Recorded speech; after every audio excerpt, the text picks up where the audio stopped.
Agenda 22, Book 1, Adventures in the Boring Realms.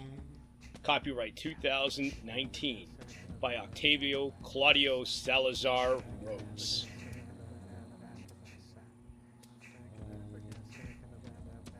Chapter 1, 800 Years Later. If me being a loser means stepping outside of the rat race, then I would rather be one, read a bumper sticker on the kiosk to his left. Huh, the young man thought to himself. Nice bumper sticker. Then he came back to his senses. A car honked from behind, even though another decal below the kiosk at the toll booth had immediately distracted him again. Sayik Dark Naropa stole reality, it read. It's as if now the graffiti was trying to tell him something.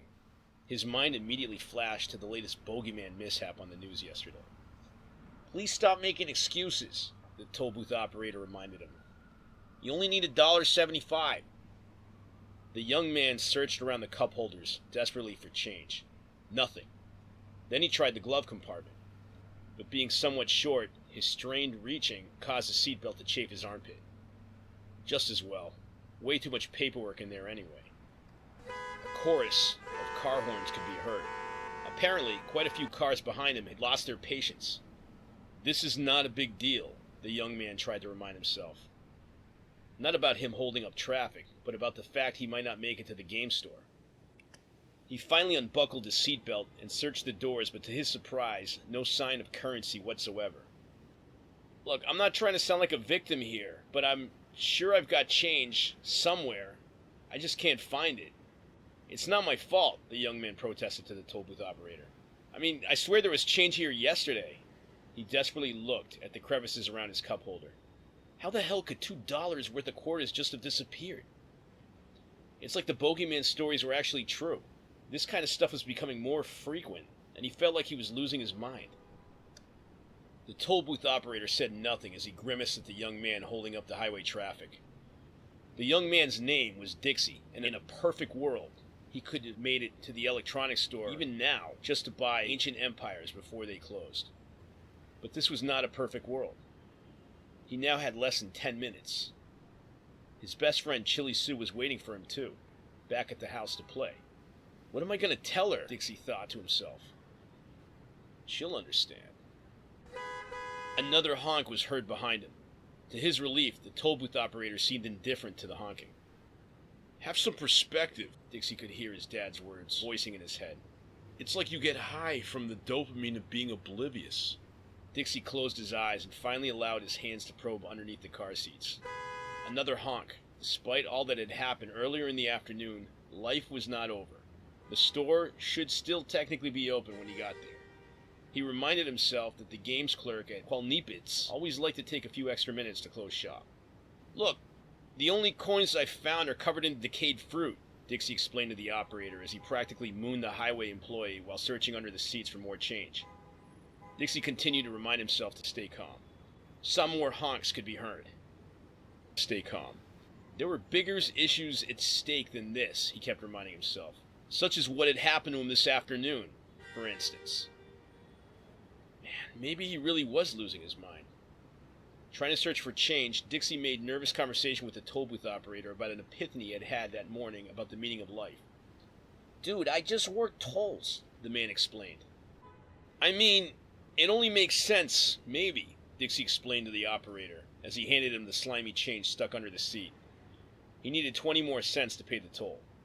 Kankankerville was one of the few places left on Earth that would still use currency. And the Affinity Highway was one of the few spots left on Earth with live toll booth operators instead of speed passes. And although unprepared motorists like Dixie contributed to the congested traffic here, the highway was a favored commute by those with few friends and needing someone to talk to. In Dixie's case, this sometimes became a mixed blessing. Yeah, I think there's truth to that. It really does seem to make sense, he went on to the toll booth operator. What does? The toll booth operator asked. He hadn't been paying attention while he waited in the kiosk for the toll for Dixie to just pay the thing. Spirit, Dixie replied. Somebody told me the other day, spirit is everything. I think there's truth to that. His right hand darted back to the seat as his left handed the guy another nickel. I mean, you've got to keep spirits up when stupid things create inconvenience. It makes perfect Dixie, sense. at any rate. The operator shook his head as he looked at the motorist behind Dixie's car while Dixie tried to search for more loose change in the car. What do you mean by spirit? He asked, half curious, while he waited for Dixie. Dixie, At any rate, didn't seem to be in a rush. I mean morale, Dixie explained. The toll booth operator shrugged. Well, yeah, no. Wait, sorry about that, Dixie continued. Look, Interrupted the operator. personally, I don't care if you sit here all day. But just give me what you have and go. For the sake of the 6 cars behind you, you're kind of holding up the line. Finally, Dixie straightened up and smiled apologetically. Spirit was everything. Right now, despite his own pep talk, his was pretty low. What about the 20 cents, he asked. The line, The operator pointed. Dixie blushed. Thanks, said Dixie, with an embarrassed smile while putting the old car into gear and grinding away. he shouldn't Have been driving this thing on the highway anyway. It was old, and the dark red of the hatchback could no longer hide the large circles of rust. He really needed a car that was reliable, with doors which actually locked, windows that actually opened, and an engine that didn't sound like a machine gun every time he touched the gas. The car clunked violently as it hit a pothole, and Dixie lifted dangerously off the seat. As he thought about his days, his his spirit sank even more. The scene earlier in the afternoon at Bonehead's Pizza was one he wished he could forget. After getting fired from there, he had hit a pothole right by the road that probably had taken out both tire rods and caused him to see visions for a moment. Bam! The shock throughout the car had brought Dixie back to his senses. Actually, another pothole right here in real time, soon followed by another heavy clunk further down the road. This is ridiculous, cried Dixie, and this time the few hairs on his head brushed the ceiling. He lamented that the government of Kankankerville used so little of the copious tax dollars they had apprehended from his already dismal paycheck to do things like fix potholes. Not that he had a paycheck anymore. In fact, he knew he shouldn't have been wasting the few remaining dollars he had on a video game, but he couldn't really help himself.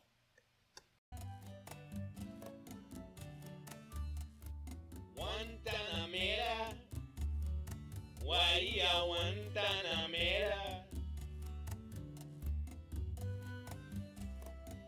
The radio was playing.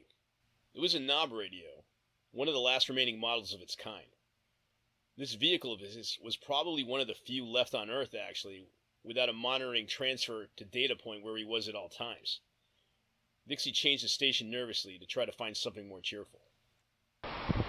You'll never meet the people that make these decisions in your life. That's the problem. A voice could be heard. It was from a guest on the Bo Orange Report, an absurd radio show that went over the latest conspiracy theories about how economic problems were driven by the secret reptilian society.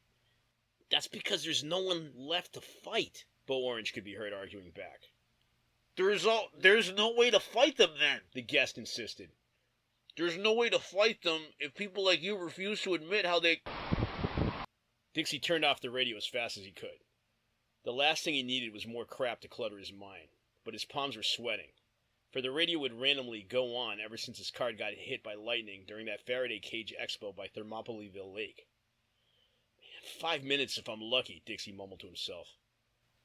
Why do they have to close so freaking early anyways on Mondays? They're not a restaurant.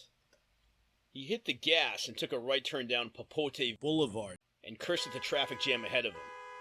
There was no way he was going to make it to the electronics store. Resigned to the truth, he made an illegal U-turn and backtracked towards Lowell Road, and then took a left to go home. He found himself on Bubber Street, a secondary bumpy road which ran adjacent to the highway. And soon a third pothole got hit on his car so bad that his head became one with the ceiling. Dixie's eyes rolled back in his head, and when they returned forward, he felt the air around him get moist, as if suddenly everything had gone misty. He looked up and gazed upon a dark, ominous tunnel. A strange aroma of volcanic smog filled his senses. He seemed to be staring at a bright blue-green fog going ahead in the tunnel, and there appeared to be some individuals running towards the fog ahead, but he couldn't really make much of their features in the surrounding dark. Dixie blinked and found himself seeing another hallucination in waking daylight. Ahead of him was something like a totem pole, and primitive but intimidating humanoid beings kneeling around it in a lush garden under a peculiar colored sky. Whoa, was the first thing that came to his senses, as soon as he became a little bit more self-aware. Dixie blinked again and found himself back in his car, hurtling towards a mile marker that read 64. He slammed on the brakes, but it was no use. The marker had already been reached. The car stopped, but Dixie's head was still spinning. His breath came in gasps. Dixie sat, numb. He stared at the tree lines by the side of the highway to his left, clutching the steering wheel with white knuckles and with the hope, gripping something would keep him grounded in reality. Sweat accumulated on his brow, and his eyes were plastered in their widest diameter. For the second time today, his mind had just gone haywire and left him in a strange state of delirium. What the hell is going on with me? He hyperventilated. Okay, calm down. This was definitely different than a half-forced daydream. It was as if he was dreaming with his eyes open, or maybe they weren't. Second blackout in one day. Going to the doctor's would have been the sensible thing to do, but he hated waiting for hours in those medical clinics. I'm just tired, Dixie tried to convince himself. Still, his car was wrecked, and deep down he knew what he had just experienced wasn't a dream. It didn't feel like a dream. It felt real. The mist had felt so real, but the air he had imagined had yet still felt crisp in his lungs, not tired and heavy like it was in Cankerville. His senses swore to him that he could have walked down that tunnel. But that just didn't make sense. He slowed his breathing and exited the car. The metal pole he had hit, in real life in front of his car, had bent to the ground, but not without lodging itself into the engine of the car from underneath. Liquid was dripping from the bottom of the vehicle. The driver's side frame above the tire was bent to an unhealthy angle. Dixie figured the car would need a tow, so he reached into his pocket to pull out his cell phone.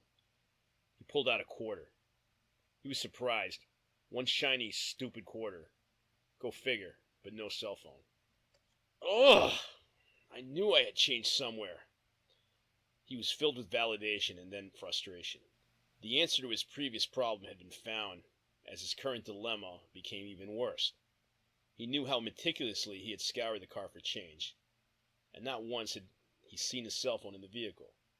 The only good thing about the next few minutes was that he discovered the car indeed appeared to be working after all.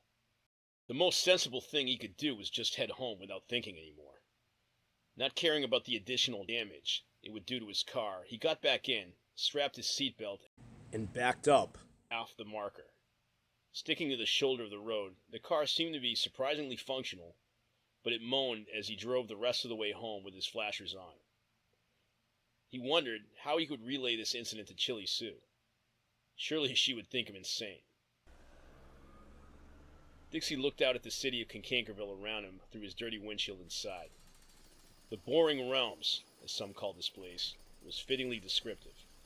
Despite the inexplicable rise of cutting-edge technology that had graced humanity in the last 9 years, Cankerville always felt about 2 decades behind most technological trends. And for all its very recent spooky paranormal activity growing in certain areas, this city resembled going back in time compared to virtually everywhere else on Earth. Each house looked identical to the next, all 2-story boxes like cereal lined up on the shelf. Dixie, well, his real name, Daniel Maximilian Dog Jr., pulled up in front of one of those houses. The storm door swung open, and the regular door was slightly ajar. Curious. Dixie thought to himself, Chili Sue might be in here waiting, but it was strange that the door was like this. Or maybe he had just forgotten to lock it again. He hated to think that maybe it had something to do with his head rushes he was having. And he hated how guilty he felt when he contributed to anything unusual in this neighborhood at the same time. Oh, screw that, Dixie thought to himself. But it had always been like there had been this unwritten rule that nothing was supposed to feel out of place around here. This nice, beautiful, cookie-cutter suburban neighborhood of his. Everything here was even. Everything so different than him. Everything normal. He pulled into the short driveway and parked his car in the open spot to the right of the garage that was hidden by the bushes. Then he took his backpack from the seat behind him and stumbled into the house, grating the soles of his shoes on the driveway and knocking his toes against each step of the front stairs until he was safely in his room. But no sign of Chili Sue yet. What the hell is going on today? He asked himself as he plopped on his bed.